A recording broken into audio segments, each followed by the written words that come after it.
Hey guys, what is up? In this video, I'm going to show you how to build a roof in Palworld. As you can see, I have somewhat of a roof here.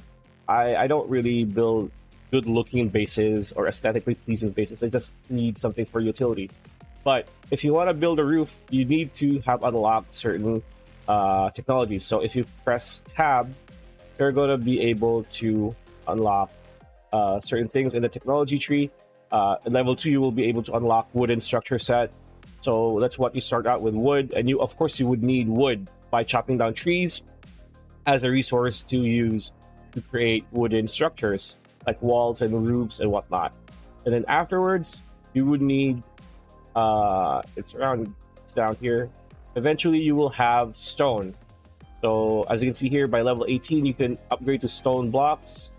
And you're gonna need, of course, stone. You're gonna need to mine stone from rocks, or if you have a that structure that you can mine stone from.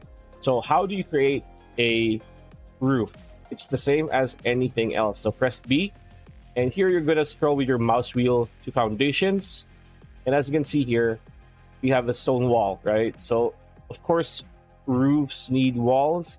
So let's create walls. You just need to click right there and then do it again like that, and afterwards now we can go to either a flat stone roof or a angled one, slanted stone roof. But for this example, I'm just going to use the stone roof that's flat like this, and just click on that, and there you go, you have a roof over your head. And yeah, that's pretty much it. That's a video. Hope you liked it. Like, comment, share, subscribe, ring that bell icon. We'll see you on the next one.